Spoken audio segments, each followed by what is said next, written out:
Um abraço para você, telespectador da TV Mar Canal 525, um forte abraço. Estamos juntos mais uma vez em mais uma edição do programa TV Mar News. Eu, Viderlan Araújo, estarei ao seu lado na próxima hora, trazendo os principais assuntos, as principais notícias, as entrevistas em estúdio e também a participação dos nossos repórteres com as principais informações em Maceió, em Alagoas, no Brasil e no mundo, nas últimas 24 horas. Vamos juntos daqui para frente nesses 20 anos da TV Mar Canal 525 agora, em 2022. São 2 décadas de muita informação, de prestação de serviço para o público alagoano. E você que nos acompanha diariamente sabe que o programa TV Mar News, exibido de 8h30 até as 9h30 da manhã, com reprises no decorrer do dia, também está no portal gazetaweb.com, que é o mais completo portal de notícias de Alagoas. E por lá você também acompanha toda a programação da TV Mar Canal 525. Não somente para os assinantes NET Claro,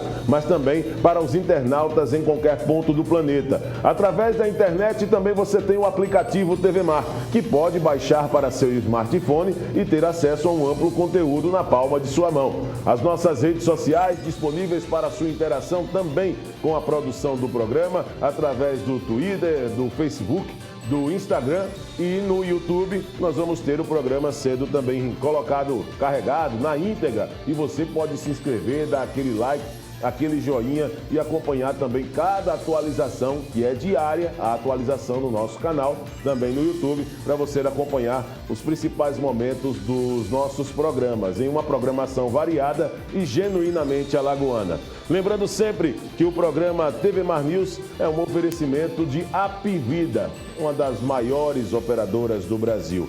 Mais de 40 anos de serviços prestados na área de saúde, 20 anos na área odontológica, tem 4 milhões, mais de 4 milhões de clientes.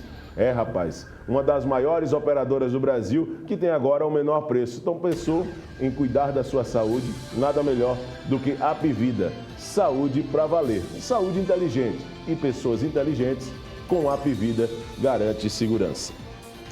Vamos começar então o programa de hoje trazendo notícias, né? Até porque tem boas notícias para começar realmente o nosso programa, tá certo? Pessoal que tem aí buscado, através de imunização das crianças, uma segurança para a saúde dentro de casa, o Ministério da Saúde informou que as primeiras doses da vacina Pfizer, destinadas às crianças de 5 a 11 anos, chegam hoje aos estados. Essa é uma grande notícia. Todos nós estamos vendo o quanto a vacina é importante, o número de casos de pessoas mortas por conta da Covid-19 acabou também caindo bastante.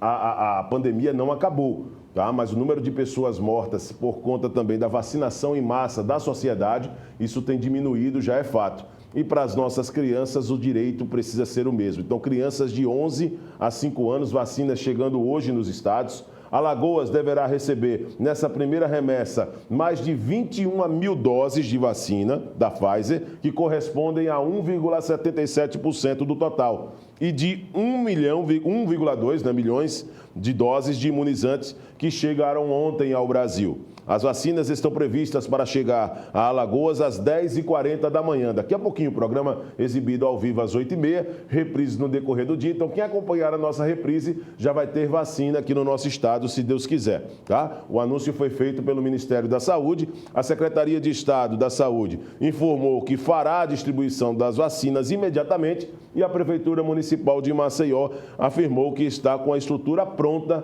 para começar a vacinar. Assim que receber os imunizantes, vai começar esse processo também, né, de distribuição para a sociedade. Caberá aos estados e aos municípios definir o cronograma de aplicação. Então fique atento através das redes sociais do governo do estado, da prefeitura, para poder levar o seu filho na margem de 5 a 11 anos, para poder garantir também esse direito à primeira dose da Pfizer, ou seja, garantir a saúde da sua família. Muito importante esse aspecto. Uma outra boa notícia para poder dar sequência ao programa hoje. Uma capela tem proporcionado, a Prefeitura tem desenvolvido ações importantes também para poder, no aspecto de economia, também realizar sonhos. Quem ainda não sonhou? Você que está em casa me acompanhando neste exato momento, que sonhou em fazer um casamento, né, na beira da praia, coisa bacana. Pois é, a Prefeitura lançou a capelinha que tem gerado muita procura através da Secretaria, agendamentos sendo feitos, o que é um sucesso para aqueles que querem economizar na locação de espaços para realizar esse momento que para muitos é um sonho, né? Noivos e noivas têm um sonho de casar à beira-mar. E a Prefeitura de Maceió colocando essa capelinha, o Fernando Palmeira acompanhou o processo e trará todos os detalhes com imagens do Francisco Nogueira. Vamos ver. O sonho dos amantes é casar. Casar numa cerimônia onde os amigos, os familiares estejam presentes e casar numa capelinha estilizada como essa aqui na praia da Avenida, bem no centro da capital alagoana, é um sonho a ser realizado. A Prefeitura Municipal de Maceió está colocando à disposição dos nativos, dos turistas, essa capelinha que está já praticamente tudo pronto para que você se programe para o seu casamento. Isso mesmo. Vamos conversar com o secretário de Segurança Comunitária e Convívio Social, Tiago Prado, que nos fala sobre essa ideia maravilhosa de edificar essa capelinha estilizada aqui em nossa capital. É isso, Palmeira. Além de ter se tornado um ponto para celebração aí de cultos religiosos, também as pessoas estão querendo, né, se manifestar o interesse de celebrar o casamento aqui nessa área. Então, por isso que o prefeito autorizou, claro, o interesse de utilizar esses espaços públicos, de formar esses espaços públicos justamente para a utilização pela população e para casamento melhor ainda. E não por isso que a partir de agora a SEMSC está regulamentando quais são os dias e horários que poderá ser utilizado a capelinha para aqueles que estejam interessados possam fazer esse requerimento na sede da Secretaria aqui no bairro Jaraguá e poder celebrar a sua cerimônia aqui com esse pôr do sol e essa vista maravilhosa. Como é que está a agenda e o que é necessário para que os nubentes realizem esse casamento? Bem, o primeiro passo é a antecedência, né? A gente está estabelecendo aí a antecedência de 30 dias, justamente para que as pessoas possam se organizar e também possamos fazer o agendamento dessas cerimônias para que não haja conflito. Segundo ponto, a gente só estará autorizando entre segunda e quinta-feira, ou seja, ao longo da semana que os interessados poderão celebrar aqui o seu matrimônio, uma vez que aos finais de semana, sexta, sábado e domingo, a capelinha estará à disposição da população e também dos turistas que estão vindo aqui com muita frequência fazer registros. Haverá alguma orientação para restrições, não haver abuso no sistema de som, caso tragam uma sonorização própria? Sim, Palmeira, inclusive não poderá colocar aqui tendas, não poderá inserir nada que venha desconfigurar, descaracterizar esse espaço. Que é um espaço criativo, né, que deve funcionar da forma em que está, né, preservando aqui a paisagem, a vista para o mar. E por essa razão os interessados poderão apenas alocar instrumentos decorativos, né, de forma minimalista e também dar preferência a músicas instrumentais. A criatividade tem sido a tônica da administração municipal em Maceió, principalmente quando se trata da nossa bela orla marítima, de canto a canto, do Pontal até lá em Garça Torta, enfim, até os limites da cidade, é a cadeira gigante. E agora essa novidade interessante que com certeza já está aí movendo aqueles que estão já preparados para casar e ter essa oportunidade de um casamento belo, diferente e harmonioso com a natureza e as belezas de Maceió, né? Isso, Palmeira, a gestão JHC é justamente essa gestão inovadora, né? Trazer atrativos para que a gente possa divulgar nossa cidade e o turista que aqui frequenta possa fazer esses registros, né? Seja na capelinha, seja na cadeira gigante, seja no Beach Club, seja no Mirante da Sereia, também recém-reformado, para que possa difundir a nossa cidade e assim atrair mais pessoas para vir visitar a nossa cidade e assim movimentar a nossa economia. Agora, secretário, direto falando aí para o turista, para as famílias, para os jovens alagoanos, maceuenses, enfim, para todos, para aproveitarem ao máximo essa ideia, essa oportunidade, que essa capelinha com certeza vai marcar a história da vida de muitos casais. Com certeza, né? Além de ter virado assim um ponto muito especial para uma celebração de um culto religioso, também para matrimônio, talvez para um batizado, apreciando aqui essa paisagem belíssima. Então, nós cidadãos e turistas também devemos usufruir desse espaço, porque só o Maceió tem. Olha, a ideia é maravilhosa, um gesto simples, mas acima de tudo, cheio de amor.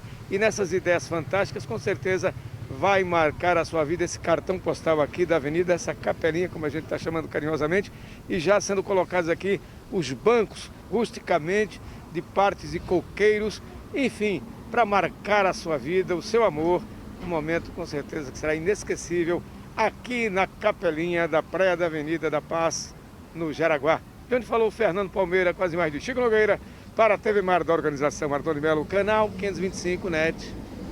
Claro.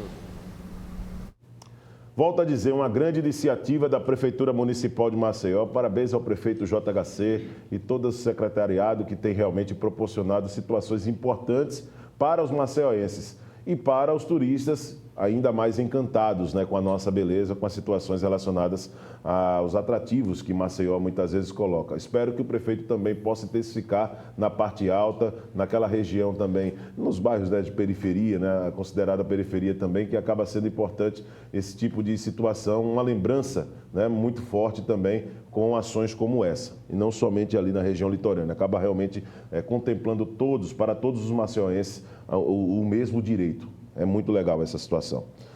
Bom, a Convenção Interamericana contra o Racismo é norma constitucional. Entrou a partir desde a última terça-feira, dia 11, né, uma publicação no Diário Oficial, que trouxe na edição de terça, dia 11, a promulgação da Convenção Interamericana contra o Racismo, a discriminação racial e formas correlatas de intolerância, que passa a ter status de norma constitucional, obrigando e vinculando a legislação brasileira à esfera privada e todos os atos de administração pública. O que isso trará de mudança a partir de agora na prática? Bom, quem vai nos explicar, tenho o prazer de receber aqui no estúdio o advogado Otoniel Pinheiro. Otoniel, muito obrigado por ter atendido a solicitação da nossa produção. E o que muda a partir de agora, depois dessa publicação no Diário Oficial, desde a última terça-feira? Bom dia. Saudações, Viderlan, saudações aos amigos telespectadores da TV Mar.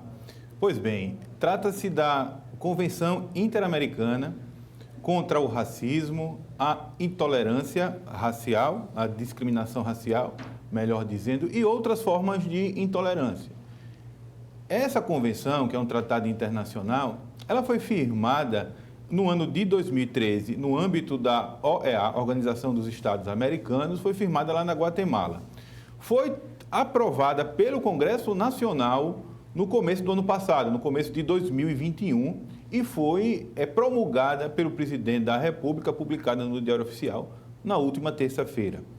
Então, preliminarmente, para explicar aqui para o telespectador o que é um tratado internacional, que é firmado entre alguns países, né?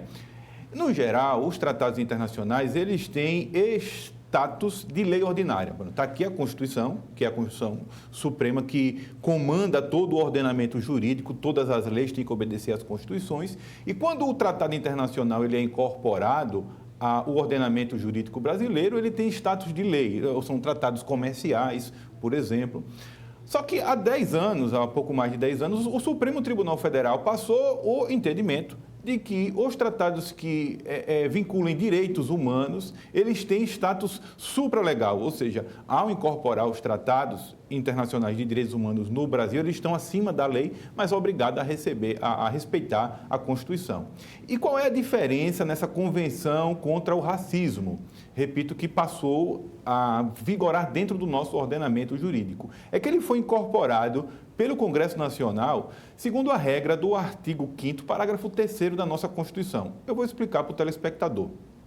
A Convenção contra o Racismo, hoje no Brasil, é norma constitucional, ela tem força de Constituição, ela vincula toda a administração pública e todas as leis produzidas em nosso país. Isso é um avanço muito grande. Nós já tivemos, Viderlan, promulgado lá em 2010, o chamado Estatuto da Igualdade Racial. Esse Estatuto da Igualdade Racial traz aspectos como acesso à saúde, acesso ao trabalho, acesso à moradia, etc. Mas essa convenção ela é muito mais incisiva. Ela, como se diz, ela não basta não ser racista, tem que ser antirracista. E essa convenção ela é profundamente antirracista e tem reflexos profundos dentro da administração pública.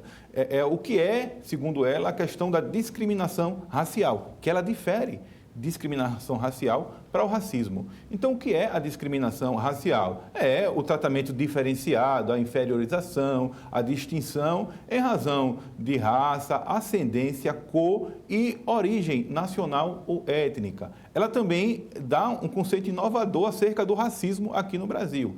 Conceitua o racismo como aquele pensamento, aquele discurso que vincula características fenótipicas ou genótipicas com comportamentos, com identidade. Tipo assim, é índio, então se comporta de uma determinada maneira. Então, esse tipo de discurso, ele é um discurso racista, reconhecido Sim. aí. E também tem um aspecto interessante, que é o aspecto mais interessante e inovador que eu constatei nessa convenção. É a questão da discriminação racial indireta. O que é a discriminação racial indireta? São atos ou até mesmo omissões dos poderes públicos que aparentemente são neutros, mas os seus reflexos, eles trazem consequências discriminatórias e de âmbito racial. Nós temos vários exemplos, né, como a questão da estruturação, da institucionalização do racismo estrutural. Veja, não é simplesmente o poder público combater o racismo individualizado, de um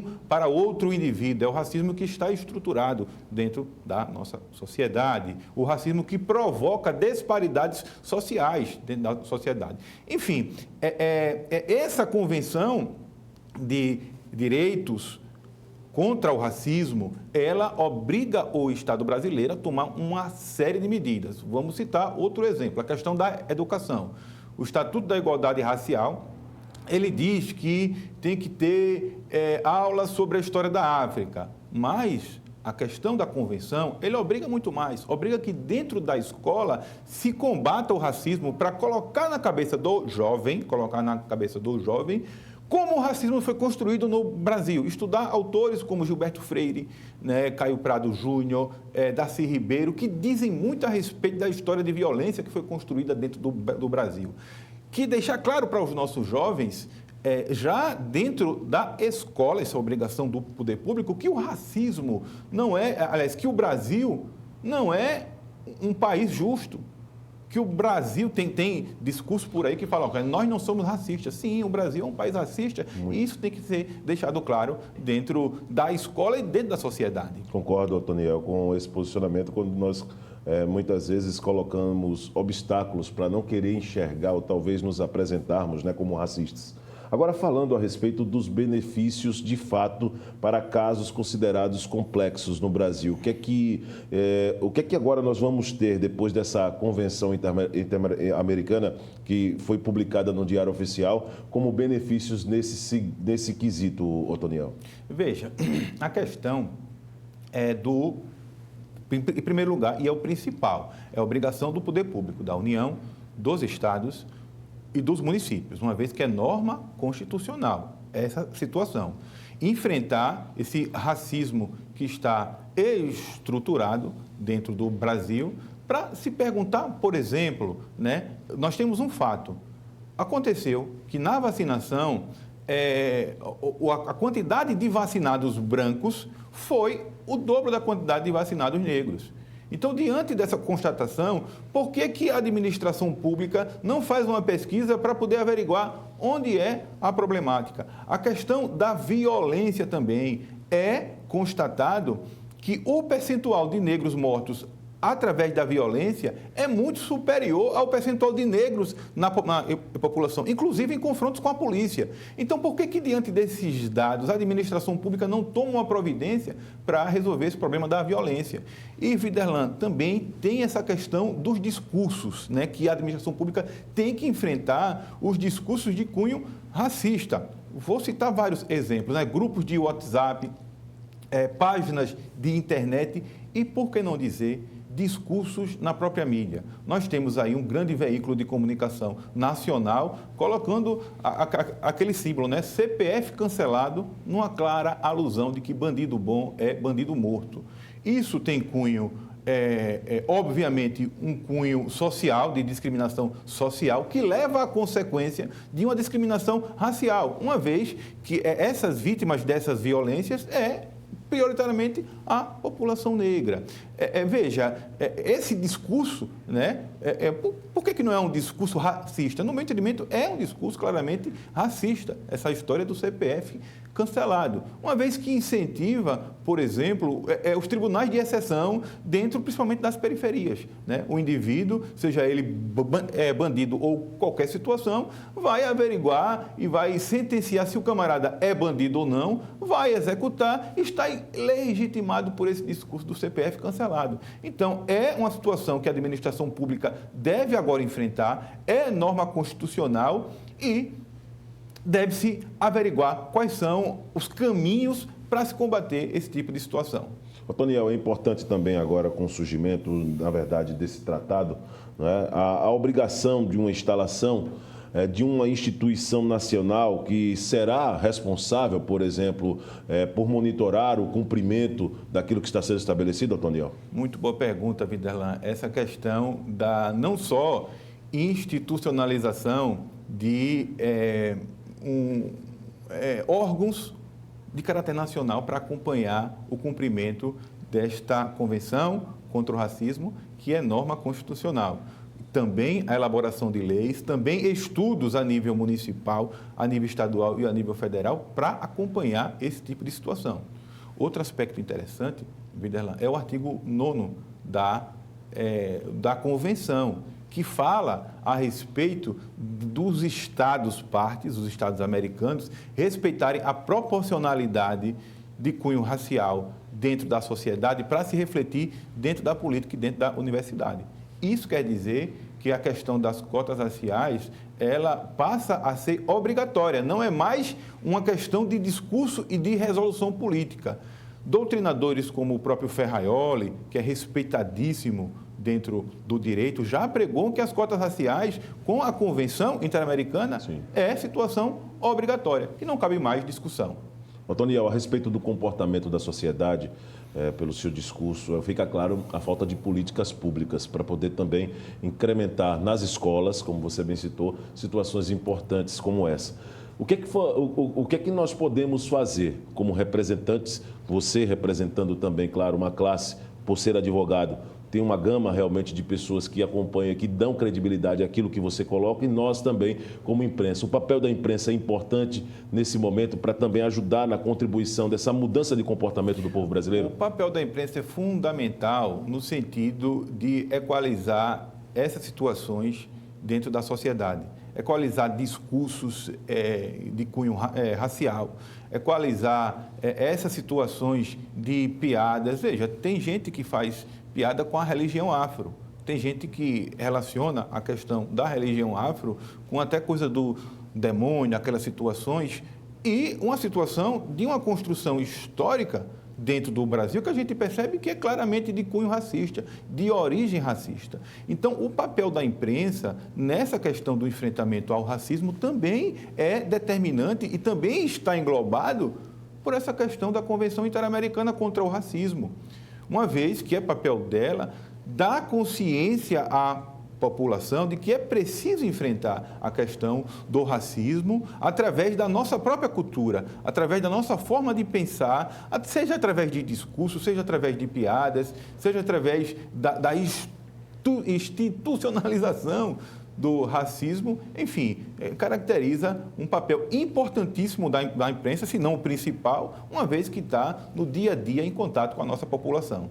Como controlar as questões relacionadas ao comportamento do povo brasileiro, ao comportamento do cidadão brasileiro através das redes sociais? O que, por exemplo, quando se trata do que está estabelecido na Constituição agora, o que é que nós podemos também tentar melhorar, adaptar esse comportamento do brasileiro para minimizar os casos de racismo, de intolerância, muitas vezes através em grupos de conversas instantâneas como o WhatsApp, por exemplo, Otoniel? Veja, a questão como eu falei, né? Não é simplesmente, e tem que ter isso, a questão da persecução penal, né? Os crimes de racismo, os crimes de injúria racial, mas o que a Convenção muito acentua é esse combate de forma coletiva, combate para poder tentar banir páginas da internet, banir usuários que desrespeitem, que ultrapassem os limites da liberdade de expressão, porque a liberdade de expressão ela tem limite, a liberdade de manifestação do pensamento. Então, quando o indivíduo ele ultrapassa essa questão da liberdade de expressão, é possível sim que o Estado brasileiro, e muito também, entendeu? A questão das próprias redes sociais, para banir esses usuários, porque estão extrapolando, estão praticando racismo, estão ultrapassando as suas esferas de liberdades para cometer crimes. Então, não é simplesmente essa situação. O poder público tem que agir, as redes sociais também têm que agirem, porque vincula também a esfera privada, uma vez que é norma constitucional, vincula os particulares. Também estão obrigados a combater esse tipo de situação em nosso país. Agora, a respeito de situações que muitas vezes são provocadas de fora para dentro, Otoniel. Como você tem acompanhado que agora a nossa Constituição precisa realmente dessa manifestação do nosso povo em situações que muitas vezes vêm de fora. O brasileiro, por exemplo, que muitas vezes é mencionado lá fora, em alguns países, atletas de futebol, por exemplo, são chamados de macaco. Esse tipo de situação pode sair também da nossa esfera para poder atingir pessoas que cometem esse tipo de ato fora do país contra nós brasileiros? Veja, isso aí fica a cargo da legislação penal de cada país. A Convenção Interamericana, ela está vigente nos estados, nos países das Américas, né? Certo. Está vigente e principalmente aqueles países que a subscreveram e incorporaram ela nos seus tratados. É claro que há uma Convenção contra o Racismo internacional, que engloba todos os países e que obriga cada país a tomar as providências em relação a crime de racismo praticados em seus territórios, né? As convenções internacionais. A diferença da Convenção Interamericana é que ela é mais moderna, é mais avançada, principalmente nessa questão da institucionalização aí da chamada discriminação racial indireta.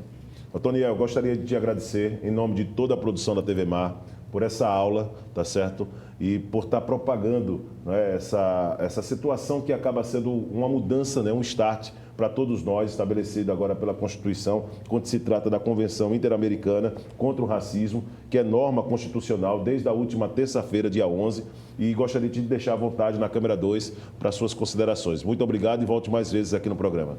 Eu que agradeço, Viderlan, agradecendo também ao dileto telespectador da TV Mar e nessa consciência, né, que a Convenção Interamericana contra o Racismo, ela não será efetivada se não houver uma mobilização da sociedade, se não houver uma mobilização dos poderes públicos no sentido de fazer cumprir e, acima de tudo, não basta não ser racista, tem que ser antirracista.